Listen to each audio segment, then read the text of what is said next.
All right, I'm so excited to be joined by Claudeen Denning. I like to call her Cece, from Metro Nashville Public Schools. She's the district STEAM instructional coach. And I'm going to stop sharing this slide and just get into a quick user group interview. Claudeen, tell us a little bit about yourself, and then also if you can talk about how you use Learning Blade in the summer, in part of your summer STEAM programming.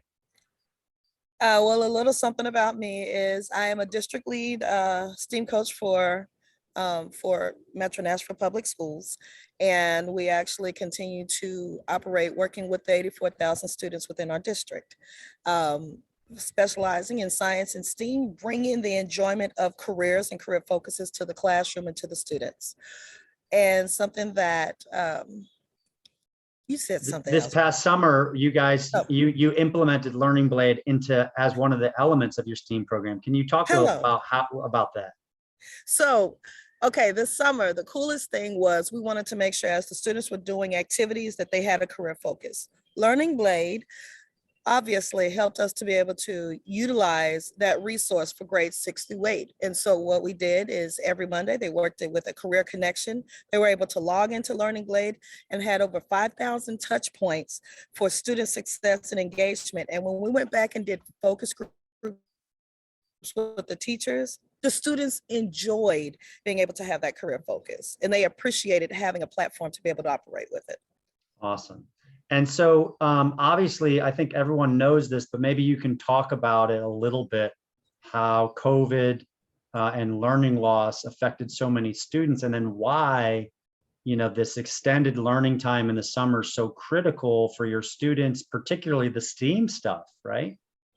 So a lot of the students, when they were not within the classroom, when they did not have any type of engagement, they were set back at least 2 years. When they came back into the classrooms, there was a lot of loss by about a year or two. And so what happened is students and educators had to become more creative as far as how to engage and interact with the students. And so being able to have this platform helped to get the students back on track, get the students aware that regardless of what that learning loss was, they can still catch back up. And using platforms that already had curricula engaged and intertwined within it, along with the activities that go on within the Learning Blade platform, helped so much because the students were able to asynchronously work on that engagement. And then the teachers could use it as a touch point to wind up collaborating within the classroom to increase the student success. Awesome. And like when we talk about careers and their importance, you even started this school year sort of like a career focused activity for your students, not Learning Blade, but what was that thing that you did, and why do you think it's so important for kids to see these career examples? So something that we started this year is called Faces of STEM, because we believe that the students cannot be what they cannot see. And so many times there's a set idea that some students have that they think they should go into.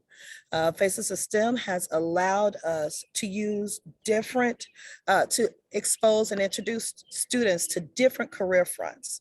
And so we've used environmental engineer, we've used construction workers, we've used mathematicians and data scientists, and used all those different possible areas that students can go into and talked about how they could get there. Familiarizing the students with someone that was real, let them say, this is something I can possibly do. And there was somebody I could talk to about it. That's awesome. And I guess in wrapping up, if you want to just talk about what are your big plans for this current summer? It's going to be a little different because students were back in school most of the time this year. But yeah, but do you have this? Yeah, tell me about this coming summer.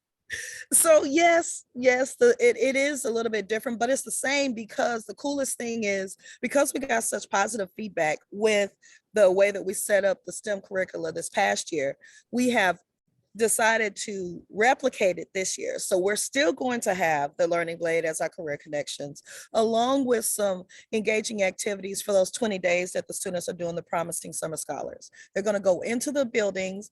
They will have all the core curricula, and then they'll have a STEAM activity.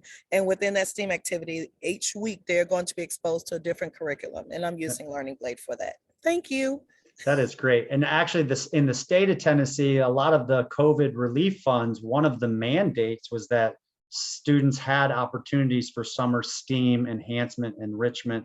And so it sounds like you guys are meeting that need for your thousands of students across the district. So Claudeen, it's always wonderful talking to you and just hearing your passion for education and the work that you do. And being able to partner with you just makes us very proud. So thank you for taking a few minutes to talk to other teachers about how you're using Learning Blade to extend the learning in those rich summer hours. And I guess let me ask one last question. If you had advice for other districts trying to get into summer programming, you guys had a very successful summer last year. What would be a pearl of wisdom that you gained from your experience last summer? I would say, think about what you would want to do during your time. If you wanted to, well, as a student, when you were younger, what was something that would have kept you engaged? And many times, remembering those things that helped you to have excitement about school and about classes, when you bring that back to the kids, they appreciate it so much. And that's why you're so awesome. So that's the perfect answer. Thank you for your time. I'm going to hit stop on the recording.